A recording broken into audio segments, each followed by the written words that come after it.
Hello and welcome to Wion Burles 1. It's 10 a.m. India time or 4:30 GMT. We are tracking two big stories this hour. One has to do with the temple town of Kartarpur in Pakistan, and the other has to do with the temple town of Ayodhya in India. Let's get started. In a few hours from now, Indian Prime Minister Narendra Modi will inaugurate the much-anticipated Kartarpur Sahib corridor. The much-awaited verdict in the Ayodhya title suit dispute will be pronounced by the top court of India at 10:30 a.m. today. That's in less than 30 minutes from now. Holding a sitting on Saturday, a holiday, a 5-judge bench will pronounce whether the disputed land of 2.77 acres where a 16th century mosque once stood belongs to the Muslims or the Hindus who claim it to be the birthplace of Lord Ram.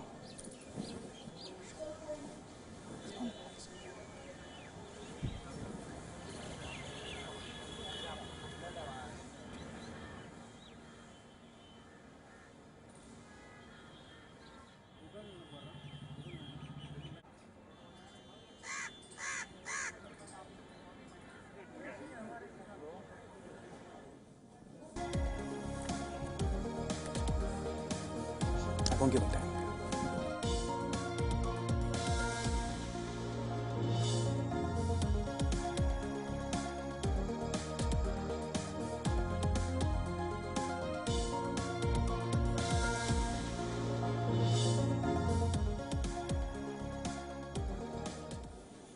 With just hours to go for the most important verdict of the century, elaborate security arrangements have now been put in place in parts of India.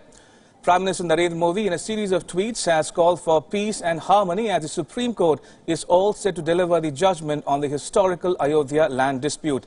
Modi said that whatever the Supreme Court decides will not be loss or victory for any party, and harmony must be maintained at all costs.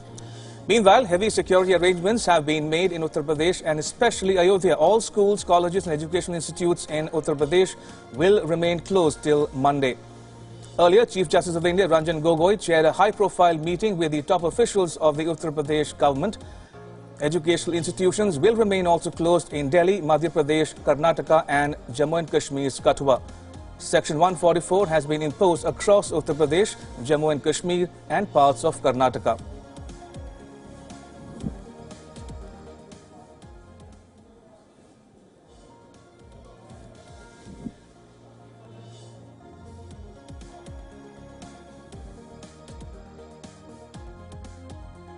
वहां पे हमने paramilitary forces को लगाया है।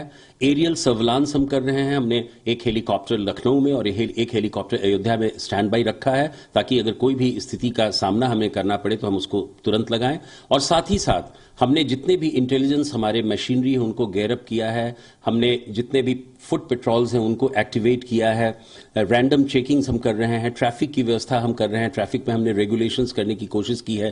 Crowd control कैसे होगा, crowd manage कैसे होगा, इस पर भी हमारी नजर है। और एक एडीजी रैंक के ऑफिसर को हमने अयोध्या में स्पेशली डिप्लॉय किया है ताकि वो सब पर नजर रख सकें।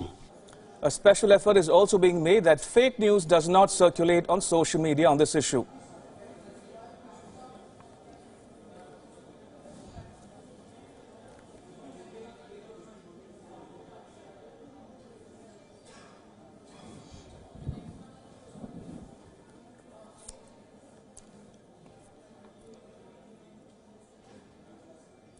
It's for this reason that the local administration in Uttar Pradesh has deployed 16,000 volunteers to maintain calm.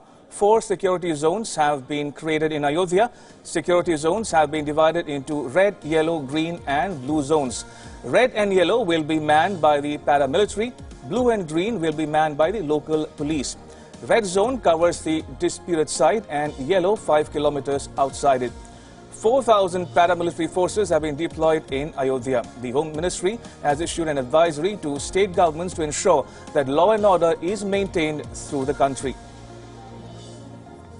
Now, police have sealed off the roads leading to this sensitive Ramkot area. Even the Indian Railways, which is a major artery of transportation in India, is bracing itself for the verdict. Some railway staff have been called back from their holidays and their leaves have been cancelled. 80 major railway stations have been identified as nerve centres and will remain on high alert. And until the end of December, any assembly of more than 4 people will not be allowed in Ayodhya. Every political organization in the country has appealed its followers to ensure that calm and peace is maintained. It's being ensured that the verdict is neither celebrated nor do protests break out against it in the country.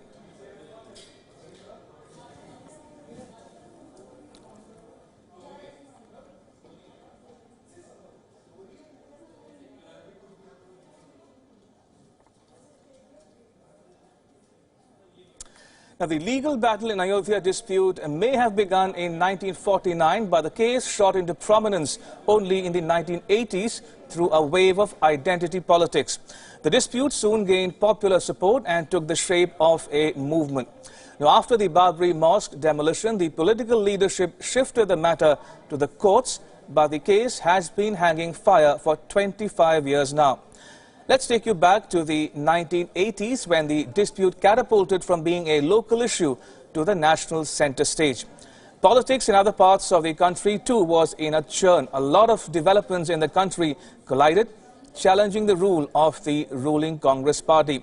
These were the anti-Sikh riots of 1984, followed by the VHP Dharm Sansad and the Shah Bano case of 1985. Finally, in 1986, the Faizabad district magistrate ordered the opening of locks at the disputed site. The Rajiv Gandhi government ensured the locks were opened within an hour of the ruling. Many say that this was Congress's strategy to undercut the BJP's campaign, which was now gaining steam. But the Congresses lost the 1989 election. The BJP soon took center stage. During the 1996 election, the BJP in its manifesto affirmed, and I am quoting here, commitment to facilitate the construction of a magnificent Ram Mandir. The BJP won and Atal Bihari Vajpayee was named the Prime Minister. And ever since, the party has been including the issue in every election manifesto. The movement once again gained limelight after BJP's victory in 2014. Several religious organizations have been batting for a temple at the site for the last 6 years. That was the political history of the case. The announcement regarding the verdict has been made minutes after the news came out. Prime Minister Modi appealed for peace and harmony in the nation. Last month, Modi recalled how political parties and civil society played a mature role in uniting people when efforts were made to create fissures ahead of the 2010 Allahabad High Court ruling. Speaking to the nation in his Man Ki Baat address, the Prime Minister said, and I quote, "Some loudmouths try to make irresponsible statements, but thanks to the people of India, social organizations, political parties, saints, seers and leaders of all faiths, it became a day that furthered unity." Unquote.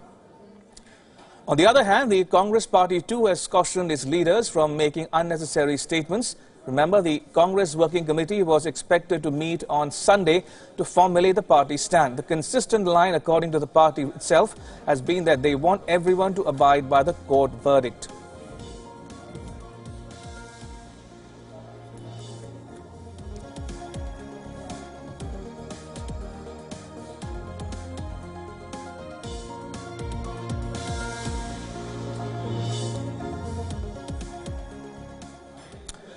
As the top court gets set to deliver its verdict on the Ram Janmabhoomi-Babri Masjid title dispute, Wion World is One brings you a legal chronicle of the case which has dominated political discourse for almost 140 years.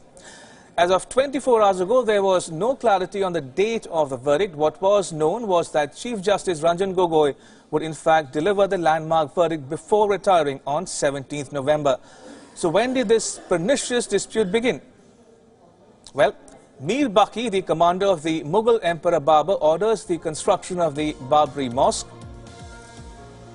Mahant Raghubir Das files a plea in the then Faizabad District Court seeking permission to build a canopy outside the Babri Mosque structure.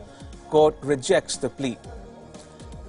Idols of Lord Ram are placed under a central dome outside the disputed structure by Hindu activists. First information reports are registered.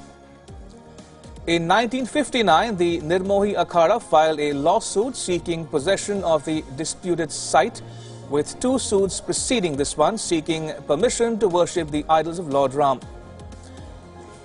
The UP Sunni Central Waqf Board filed a plea before the Faizabad court. The Muslim body wanted the court to settle the title case dispute. 1st February 1986, a local court orders the government to open the site for Hindu worshippers.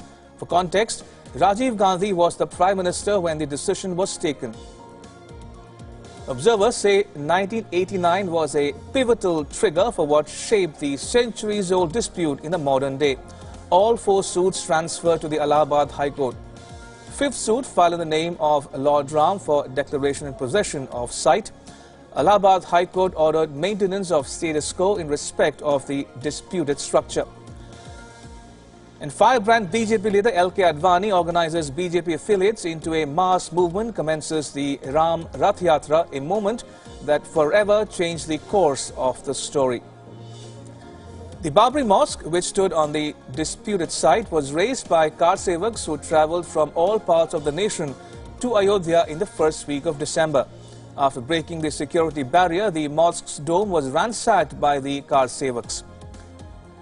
In September 2010, 18 years later, the Allahabad High Court ordered a trilateral division of the 2.77-acre disputed site among the Bhagwan Ram Lalla Virajman, the Nirmohi Akhada and the UP Sunni Central Waqf Board. The Supreme Court steps in the year 2011, stays Allahabad High Court verdict. Appeals against this also filed in the Supreme Court. BJP lawmaker and legal counsel Subramanian Swamy files a plea seeking construction of a Ram temple at the disputed site.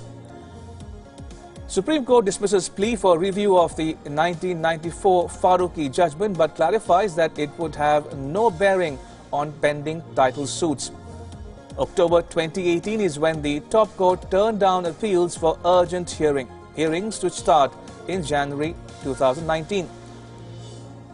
The top court sets up a 5-judge constitution bench to hear the case, headed by Chief Justice Ranjan Gogoi and comprising Justices S.A. Bobde, N.V. Ramana, U.U. Lalit and D.Y. Chandrachud.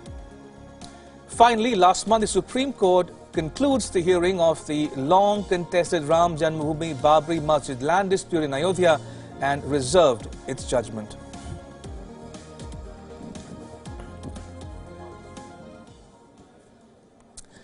Let's now look at the historical side of the dispute.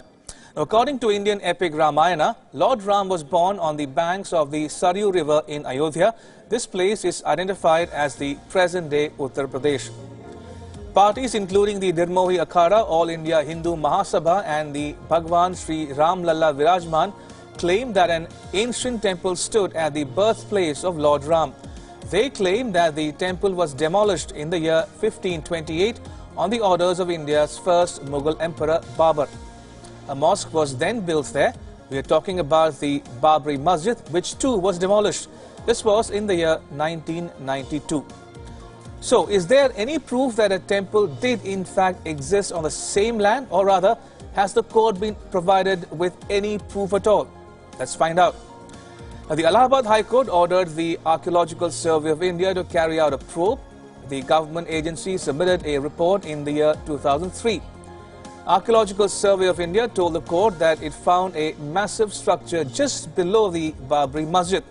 The SI said that there was a presence of wall and pillars from what appeared to be a temple-like structure. The Sunni Waqf Board, the Central Waqf Board and others dispute this. The report has also been disputed by some of the members who conducted the excavation. The different parties have also presented a whole host of religious and historical documents to back their argument. Here's a list of some of those texts. Valmiki's The Ramayana was produced in court.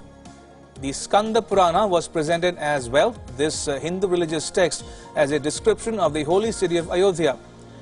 Another text that was produced was the travelogue of Chinese traveller Fa Xin. This dates back to 400 AD. The travelogue mentions pilgrimages to the ancient city of Ayutthaya. The Babarnama was presented in the court too. This autobiographical work mentions the city of Ayodhya. There's no mention, however, of a mosque.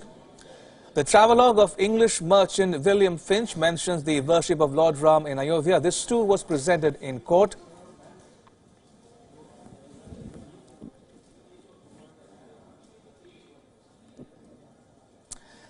Finally, the wheels of justice grind slowly, but there are times when don't move at all, especially cases related to land dispute over religion.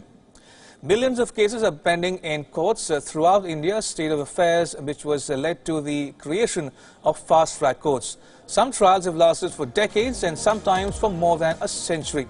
One of such longest-running cases on a piece of land is Doshipura Graveyard case. It began in 1878, long before India became an independent country in 1947, and until now, no settlement has been reached.